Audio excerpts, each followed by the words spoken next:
Now we're going to start the second part of our TED Talk.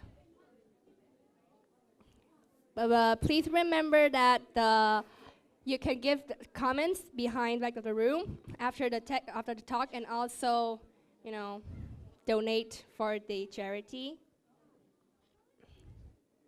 Okay, shall we start?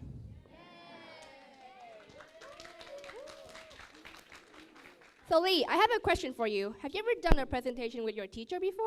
No way, that's impossible. Well, it's possible now with Minh and his teacher, Mr. Kevin. Let's hear their definition of creativity and conformity. Welcome. So, good morning, everyone. And this is Dr. Dirk, and here's my lovely and adorable assistant, Kevin.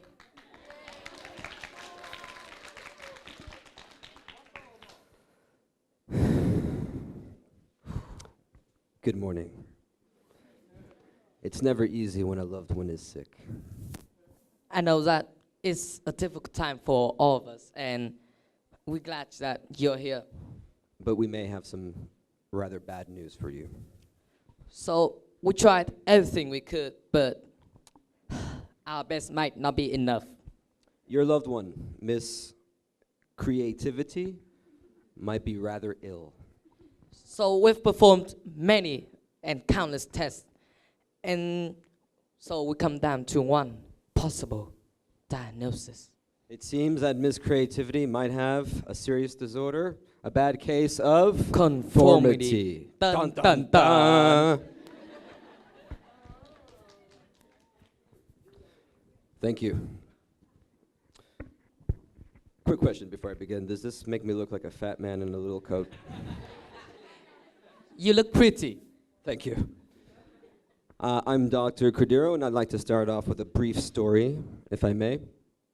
Well, I may. I mean, you're not going anywhere. I'm not sure if this story is true or not. It could be a fiction, but the main idea of this story is true, so I'm going to tell it. Perhaps you know it. Little boy studying Vietnamese literature, right? He's studying this one poem. He goes home, and he's giving this assignment to analyze the poem. It's a homework assignment. He goes home, and he asks his grandfather for help.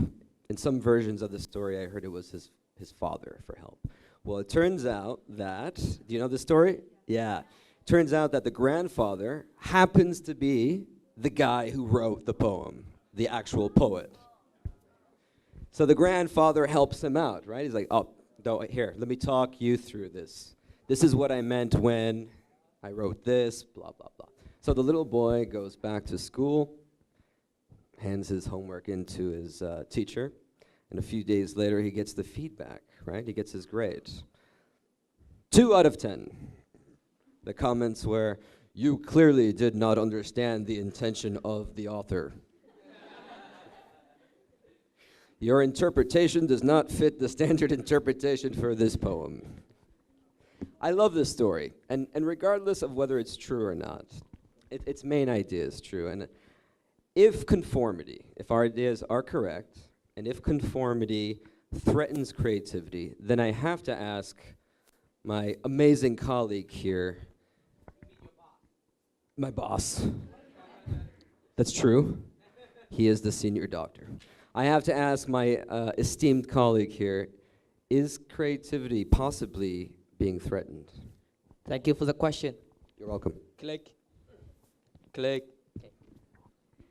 So, as I'm aware of this question, you need to ask a question to yourself first. What are the main factors that possibly leads to this, leading creativity going extinct? And so, I've done research, and I've come down to 3 main factors. Firstly, education. Yes, you heard me well. Education is hurting and harming our creativity. It makes our mindsets to think less innovatively and reducing our ability to think clearly. But I'm not saying that the entire educational system is rubbish. I mean that the way of educators is hurting creativity. So, for example, I've known a friend named Viet. He was about like 5 to 6 or so at back of the day, and he said that he used to be artistic, and he has a big passion for art, and he drew countless of many paintings. And so when he first stepped into the elementary school, which was his first grade, he said that he was forced to specialize the subjects that he disliked about, and so this made him be less creative. But more importantly, he was forced to not to think outside the box. And in this case, the box is the syllabus. And so thus he stated that from that moment, he became less creative, and this gives me certain concern. And so the second thing is that new trends are hurting our creativity. And so it is sad that seeing teenagers these days are copying each other's styles. And so they think that it makes them cool and makes them look trendy. But I noticed some of the portion of the teenagers want to be different, want to be unique from others, from the mass majority of people. And so they just try to be different. But when they did, they received bad criticisms. They received such as, you know, you're ugly, or you're like old-fashioned from the 50s, and so on and so on.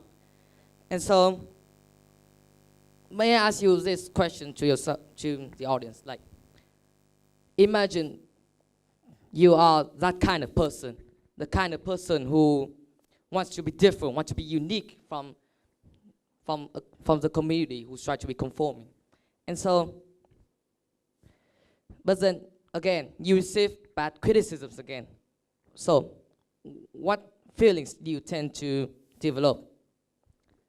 Maybe you feel awkward, or you feel embarrassed, or you feel ashamed. Either way, you feel uncomfortable with those words. And so, some teenagers tend to play a safer game, play a safer trick. And so they copy each other's styles. And they conform. And they receive good compliments. And it's so that the teenagers think that I want to receive more and more positive compliments, and so they will conform again. And finally, I want to talk about our relatives. Sometimes our dearest and closest family members force us to be on something, to try to be this way that the parents want us to do. And this could be seen in Asian kids, such as, imagine you want to be maybe a painter or an artist, something, musician, just saying. And so one day you receive a phone call saying that from your parents, and saying that, kids, you need to become a doctor for our family traditions, and etc., etc. And so you don't want to disobey your parents, right? And so just that, the same as the teenagers start, the thinking, they want to play a safer game again. And so they'll try to follow the parents' order to become a doctor whenever you don't want it or not. And so this really concerns me a lot. And all of this reduces our creative thinking. And so, but again, there's hope. Click.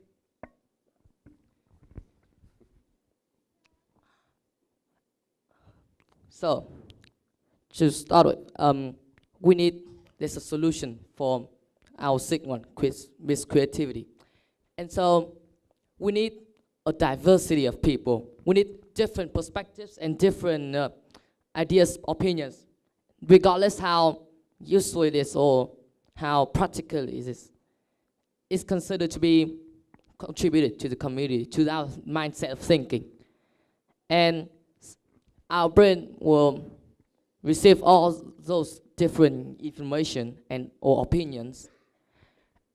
And the brains tend to have conflicts, because different ideas tend to be against each other. But like boredom from my friends there, conflict is good. And because conflict stimulates our brain to think more deeply about the problems that we just received. For example, like if we have two different problems, and you guys, like, the brains just immediately think of what are the difference and then what are the similarities of this problem, etc. and etc. And so that's why I believe that we need different people and different perspectives, and we need chaos, so that our creativity and our minds can be more open to creativity. Mr. Kevin. Thank you. In conclusion, wonderful diagnosis, by the way, from the esteemed Dr. Duke. I just want to add one more thing to his ideas, and that's the importance of mentors, people that are there to encourage you to be more creative, not only in the society at large, in your community, but also in schools. People like that guy over there. Yeah, you look cool. You could be a mentor and encourage people, right? People like you as well, and well-known mentors, like, where is she? The unnecessarily tall Laura Murphy. The even more unnecessarily tall Mr. Garcia back there. And of course, the love of my life. The jewel of my heart. Diamond of your soul. Diamond of my soul. That's a good one, doctor. He's a poet and a doctor. The diamond of my soul. Of course, I'm talking about Mrs. Rogers.